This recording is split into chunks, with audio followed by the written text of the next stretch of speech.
নমস্কার বন্ধুরা, আমি অঙ্কিতা, তোমাদের সকলকে আবারও স্বাগত মা দিদা রান্নাবান্নার পেজে। আজকে নিয়ে এসেছি ডিমের টেবিল রেসিপি।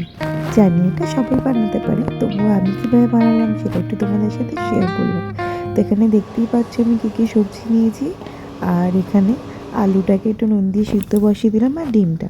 তো এবারে আমার সমস্ত সবজিগুলো কাটা হয়ে গেছে, চিংড়ি মাছটাও ছোটো করে কাটা হয়ে গেছে। কড়াইতে তেল গরম করতে দিই চিংড়ি মাছটাকে আমি সবার প্রথমে একটুখানি ভালো করে ভেজে নিয়েছি।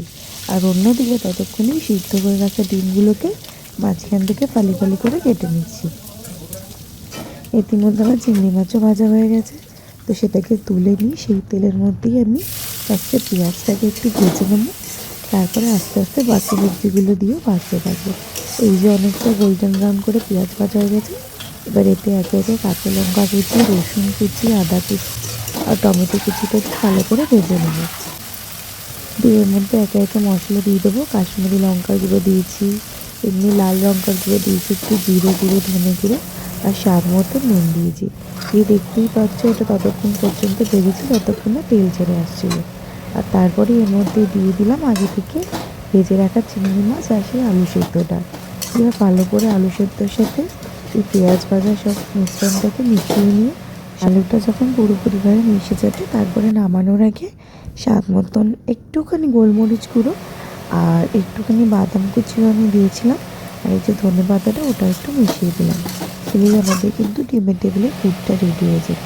আর এই যে দেখো পুর আমাদের তৈরি হয়ে গেছে। আর এদিকে হচ্ছে আমি 4টে ডিম নিয়েছিলাম আর কর্নফ্লাওয়ার নিয়েছিলাম ব্যাটারটা গোলার জন্য। তো আমাদের এটা গোলা হয়ে গেছে। আর এই যে ব্রেড ক্রামস। তো এবার কীভাবে ডিমের টেবিলটা আমি তৈরি করছি দেখো। তো এখানে রয়েছে এই যে যেইভাবে আমি বানাচ্ছি এইভাবেই সুন্দর করে ডিমের টেবিলের আকারে গড়ে নিতে হবে। মাঝখানে ডিমটা দিয়ে 4 সাইড দিয়ে পুর দিয়ে এবার ওটাকে প্রথমে একবার ডিম আর কর্নফ্লাওয়ারের গোলায় দিয়ে তারপরে ব্রেড ক্রামস লাগিয়ে তারপর আবার ডবল কোট করতে হবে। দিলেই ডিমের টেবিলগুলো তৈরি হয়ে যাবে। তারপরে আর কি ব্যাস গরম তেলে ভেজে গরম গরম ডিমের টেবিল খাও আর এনজয় করো। তো এইভাবে আস্তে আস্তে করতে করতে অন্যদিকে তেল গরমে বসিয়ে দিয়েছিলাম।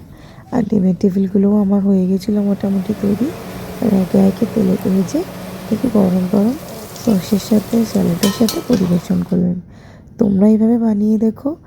আর ভালো লাগলে রেসিপিটা আমার চ্যানেলটা সাবস্ক্রাইব করে দিও। Thank you.